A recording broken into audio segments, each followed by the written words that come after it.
I'm at the world's biggest mosquito factory for the World Mosquito Program. We're making in here 30 million mosquitoes a week. AI will replace some 85 million jobs by 2025. And by 2030, the number of jobs lost to automation in the U.S. will supposedly reach 73 million. That's Forbes. It's hard to pin down firm numbers on this because they're secret, but there are currently approximately 47 secret societies at Yale. Yes, sir. My tricker. Like I've been saying, man, today we'll be breaking down some creepy videos I only watch after midnight. Let's get it. Hey, y'all like these? Check this out. I'm gonna show y'all something, but you gotta do a little reading in between the lines, alright? Coca-Cola Company and Microsoft announced 5-year strategic partnership to accelerate cloud and generative AI initiative. As part of the partnership, Coca-Cola has made a $1.1 billion commitment to the Microsoft cloud and its generative AI capabilities. And these right here are allegedly what's in that. Some people might just be switching to Pepsi. Maybe they should stick to just making drinks, and they should stick to what it is that they do. I see what he's getting at with the Microsoft connection. I'm just still processing the fact that we've been sipping nano cola for this long. How is that allowed? Should you be worried about these giant flying Joro spiders? These spiders are native to Asia and can grow up to 4 inches long. And they could make their way to states like New York and New Jersey this summer. How they got to the US is unclear, but they were first spotted over a decade ago. Joro spiders actually thrive in urban environments, which is probably why they've been spotted everywhere from Georgia to as far north as Maryland. As the name suggests, the spiders are known to use their super strong webs to parachute through the air, through a process known as ballooning. If you do see one, you should know that they're technically venomous, but not deadly. Researchers say Joro spiders are actually shy and gentle, and when they feel threatened, they'll even play dead for up to an hour, which should be enough time to run if you have to. It's incredible that they're smart enough to figure out how to use their webs as parachutes, but I might be spending my summer indoors if there are spiders flying around like it's Charlotte's Web. Seen that? Go back some. What? Go back a little bit, then zoom in so they can see it. All on the Ring camera detection. Now watch this, the next one. What the? Pause it on that. Yo. He lit up the whole street. Look how big this thing is.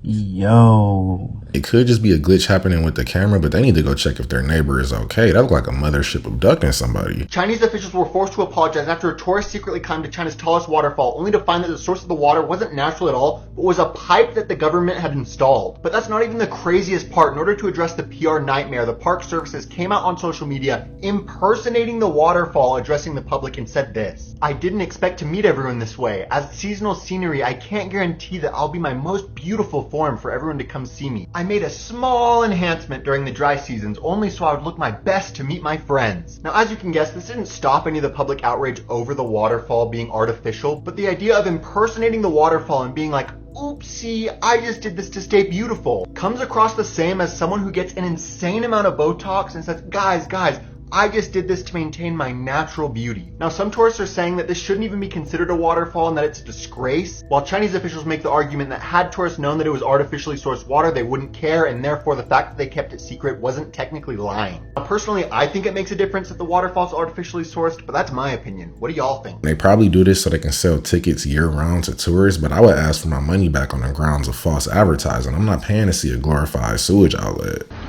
I just caught this today. Look at this. Wow.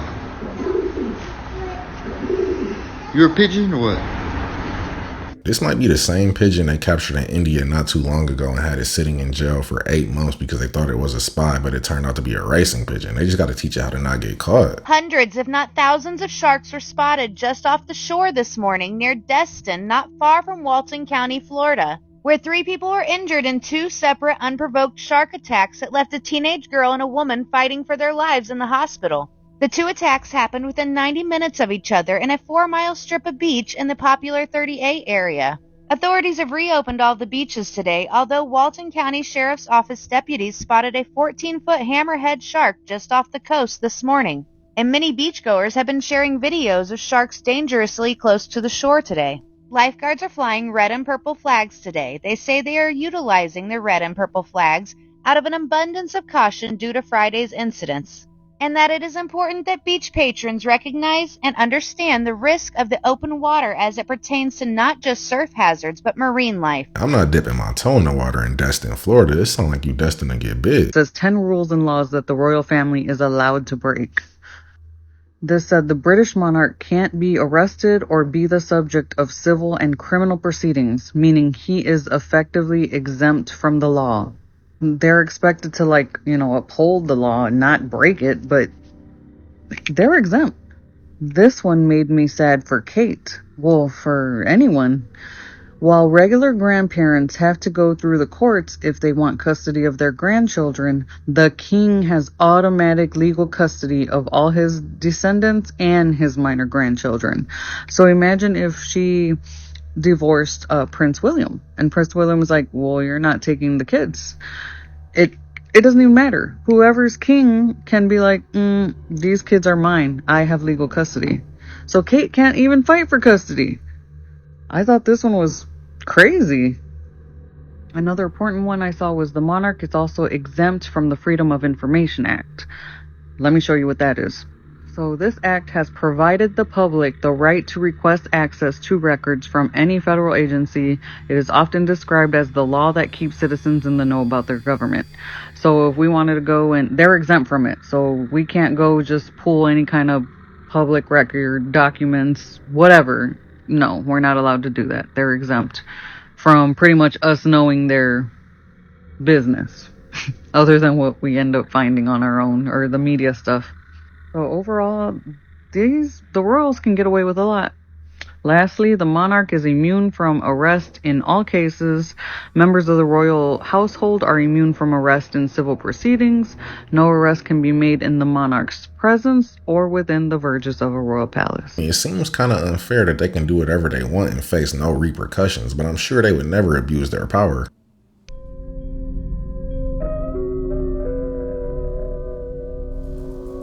I'm not really sure what I'm looking at. It looks like a bunch of Tampax caterpillars. When we get into who owns the educational system, we can look back to 1865. We can look at the Peabodys and J.P. Morgan. They created the Southern Education Fund. Then we have about 1902, 1903, we have the Rockefeller General Education Board. So who are you learning from? You're learning from bankers and oil tycoons. That's where your education is coming from. No matter what school you went to, no matter what country, no matter what place, it's all the same thing. They own all the schools. They teach the same narrative. So when people are asking questions about why they're learning nonsense, you're learning from oil tycoons and bankers. How do we let J.D. Rockefeller become the most influential voice in public education when he dropped out of high school? Clearly he didn't care about the academics.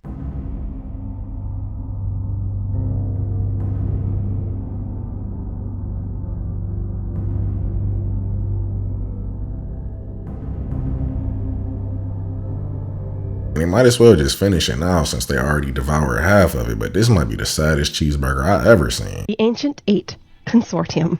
Have you heard of this? Well, only because you told me about it this week, but no, I had not heard of the Ancient Eight Consortium for this. Yeah. Okay. So Yale University was founded in 1701 in New Haven, Connecticut, and it's the third oldest higher education institution in the country. The Ivy League schools, perhaps more than any other institution, have preserved the old culture of aristocracy. But out of this culture of aristocracy at Yale grew kind of a long and glorious history of secret societies at Yale. It's hard to pin down firm numbers on this because they're secret, but there are currently approximately 47 secret societies at Yale. But the most significant of these are the Ancient Eight Consortium. So the Ancient Eight are Skull and Bones, Scroll and Key, Berzelius, Wolf's Head, Hook and Snake, Blythe, Mason Chain, and St. Elmo. So these 8 stand out from the others not only in their age, fame, and influence, but in that they are the only ones to be landed. They each have clubhouses on campus. They all call their clubhouses tombs. And because they have land, they have to file taxes. And they all file as 501c3 nonprofit organizations. So, let's get into Skull and Bones. Members of Skull and Bones are called Bonesmen. And their membership is lifelong. You can't get out of it. Once a bonesman, always a bonesman. Always a bonesman. Also known as the Brotherhood of the Order, or Order 322. So how it works is 15 juniors are tapped each spring by the outgoing senior class at Yale. So you're really only a member as a senior, and then into perpetuity. Only spend 1 year at Yale in the society, and then the rest of your time in the society is out in the world, doing whatever the society does out in the world. All right, so here we have their drawing of their logo. It is, as you might expect, a skull and bones. I'm sure for people who attend Yale, it's probably more important for them to get accepted into one of these secret societies than getting the actual degree. And booking snake, wolf's head, skull and bones sounds like picking a house in Hogwarts. Now, you probably have not heard about this in the news from NASA, but they've discovered a hole on Mars that's so big it could mean something really cool for us. So basically, NASA has discovered this hole in the face of Mars, and scientists have no idea exactly what could be inside of it. They've officially announced that this photo was captured by NASA's Mars Reconnaissance Orbiter. They go on to mention that they found this pit lying just above 3 dormant volcanoes on the surface of Mars. This is crazy, but Tharsis Bulge is the area where they found this pit, and it's a volcanic plain that's thousands of kilometers across. And they mention that the pit was a direct result from ancient volcanic activity. Now, they do not know this for sure, but it could be potentially an opening to a subterranean lava tube. And of course, with NASA being one step ahead, they're already working on robots that could explore these potential tubes underground. And lastly, with the race to put man on Mars, this could be a potential home base, as people could hide underground to prevent temperature differences as well as radiation spikes and the occasional alien.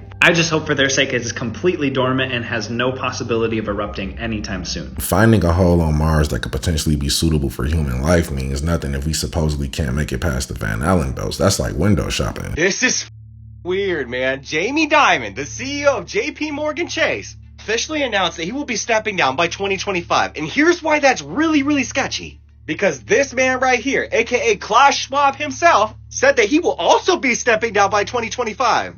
As you can see, before I go any further, the Bank of America analysts forecast that Dimon will step down in late 2025 or 2026. More specifically, 2025. Now, as you can see, like it says here, like I stated, Klaus Schwab will be stepping down by 2025. This is literally on the WEF website, people. Recession and automation changes our future of work, but there are jobs coming. The robot revolution will create 97 million new jobs, but communities most at risk from disruption will need support from businesses and governments. And in 2025, analytical thinking, creativity, and flexibility are among the top skills needed, with data and artificial intelligence, content creation, and cloud computing the top emerging professions. So are they confessing that AI is going to be taking over by 2025? Because, God, this was from the WEF themselves. AI will replace some 85 million jobs by 2025. And by 2030, the number of jobs lost to automation in the U.S. will supposedly reach 73 million. That's Forbes. And also by 2030, supposedly AI will be responsible for North America's 14% boost in GDP. That's PwC. Is this not sketchy to anybody else? Because for those two individuals, as big as their names are, to step down, coincidentally by the same time that they're saying this is going to take place, is huge. Honestly, hearing that these two are stepping down is music to my ears. I just hope their replacements aren't somehow worse. And the fact that they keep mentioning how many jobs AI will replace kind of tells me they want us to get used to the idea of a universal basic income. Я тут в шоке. Решил прогуляться по территории. Посмотрите, какой забор. However, their peaceful stroll is abruptly interrupted by the sight of a gigantic wall, inexplicably positioned in the middle of nowhere. Сейчас покажу еще. Вот это забор. The wall's presence is both bizarre and unsettling, prompting widespread confusion.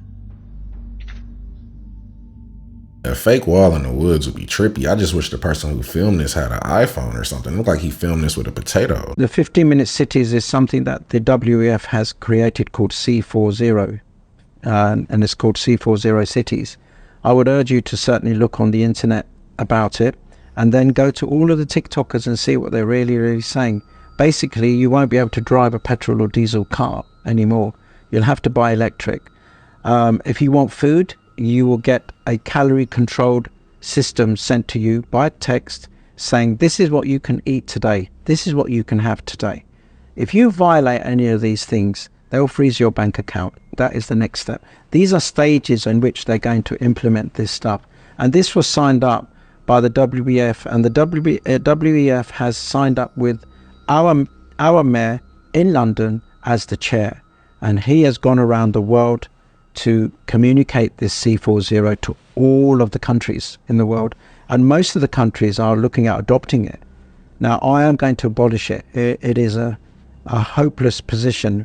We are going to be in an open prison, or shall we say, for the rest of our lives. We will not be able to work unless it's in our 15-minute city.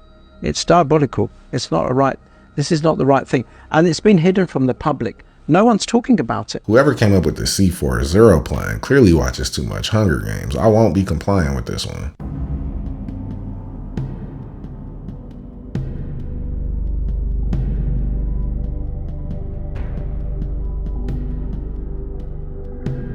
Like mother, like daughter, and like father. Bill Gates is backing the first high-altitude experiment of one radical climate change solution, creating a massive chemical cloud that could cool the Earth. It's called solar geoengineering, and it's highly controversial. How long will it be that countries keep experiencing these climate impacts before someone gets desperate and says, hey, we need to cool the planet with solar geoengineering? It would look something like this. Thousands of planes would fly very high and use nozzles to inject millions of tons of light-reflecting particles into the stratosphere. It would create a thin chemical cloud of those particles around the whole planet, blocking some sunlight from reaching the surface.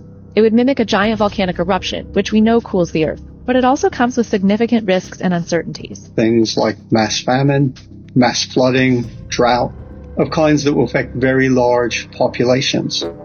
It could weaken monsoons in India, China, and Africa enough to affect crops. It could eradicate blue sky.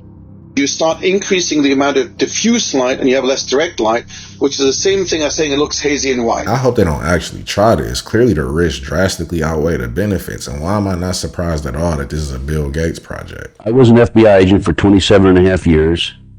At the time of my retirement, I was the senior special agent in charge of the FBI Los Angeles Division. I have been qualified in the courts as an expert on cults and satanic ritual abuse. Judges, law enforcement, prosecutors, attorneys, doctors, some many prominent individuals, including actors, actresses, professional football and baseball players, are involved in these type of activity. If you go back 225 or 30 years ago, you have what we call the Illuminati that was established in 1776. And the goals of the Illuminati, this is all very well documented, are to take over the world. One of the best ways of taking over the world is to control people's minds. Some people will go to great lengths for fame and fortune. It's just sad that these are some of the most prominent figures in our society. A glitch in the matrix. Simulation is broke. There's no wind here. Barely any wind. And the stop sign is moving uncontrollably. Look, no other thing is moving uncontrollably. All by itself. There's nothing touching it, nothing, guys. Just that pole there. By itself like that. And this car here is NPC. I don't know what's going on with this car, but it just stopped right there for no reason. Now it started to move. So strange, guys. But look at this. Can somebody explain what's going on here? Simulation is broken, guys. Simulation is broken. Why is this moving by itself? There's not even a stop sign on it. I'm wrong. It's moving all by itself. There's no wind here. Let me stop. Oh, it stops. Yo, simulation was broken, guys. It stopped. Oh, it's starting again. Look at that.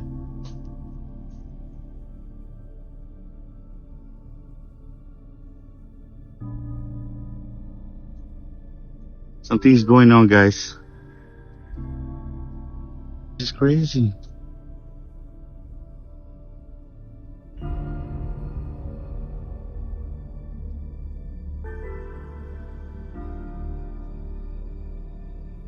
All on its own. Nothing else around here moves, guys. Look, barely any wind. And this is going hardcore again. All on its own. And this might be caused by some sort of sound frequency being played that's not perceivable by human ears, because it looks like it's vibrating like a tuning fork when you match the resonant frequency. Eminem clone malfunction. Yeah, I wouldn't wish that on nobody. You should address the camera, because right now there's a lot of people probably to stay out of my head.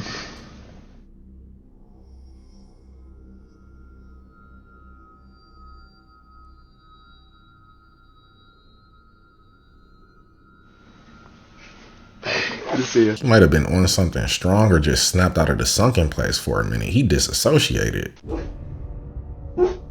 She's gone. She's gone. Hold on. It's okay. It's okay.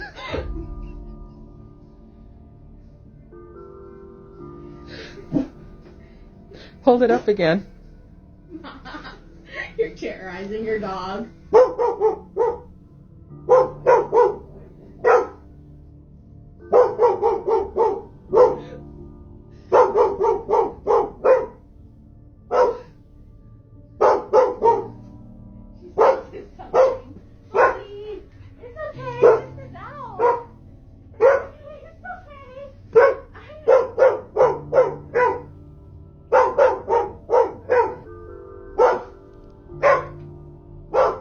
I would trust my dog and get rid of that dog. They're not going to be laughing when they wake up in the Conjuring house. You guys are really freaking me out now with this iOS background. You mentioned goats. I started looking for goat features, and look what I found when you just reverse the image and place the two together. I mean, not only is that a perfect cow skull with nostrils and teeth, eyeballs and horns, but some might say it looks like, I don't know, a Baphomet? Why did you mention goats? Honestly, for comparison, here's the same thing at night. So it's not as distinct, but still very creepy. I mean, if you really look, it even has sort of like a crown-like feature on top. You know, like,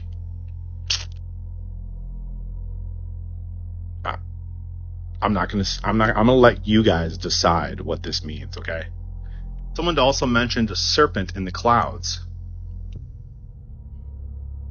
Eyeball, jaws. I know pretty much any picture with certain geometry will look strange if you duplicate it and flip it like this, but they could have easily avoided this if they just centered the earth in the middle of the screen instead of off to the side. This might be intentional. Hi, I'm Scott O'Neill here in Medellin, Colombia today, and I'm at the world's biggest mosquito factory for the World Mosquito Program. We're making in here 30 million mosquitoes a week. Come and have a look. We're doing it for a very serious reason. Cities like Medellin have suffered from diseases like dengue, Zika, chikungunya for decades, but not anymore. We've been able to bring the solution of Wolbachia mosquitoes to this city. When this bacteria called Wolbachia gets introduced into the mosquito, it stops their ability to transmit dengue. We release mosquitoes that have Wolbachia. Now they go and mate, and Wolbachia gets passed into the wild mosquito population. We're going to control these diseases in all the tropical cities of the world. It's going to require a lot of mosquitoes. The mosquito life cycle starts with the egg, and in this room, we've got a lot of eggs. Each one of these strips, these tiny black dots, are up to 10,000 mosquito eggs. Across all of these strips, about 1.5 million dried eggs waiting to hatch. In this tray, we've got the newly hatched eggs. They're little larvae, so small you can hardly see them. They're going to sit in here for a few days and eat and get bigger until they look like these ones over here. Hopefully these man-made mosquitoes are actually being used for good like they claim to be, but what part of the production process requires you to rub your forehead and then smear it on the petri dish? That can't be right. What is a robot's favorite kind of music? What? Heavy metal.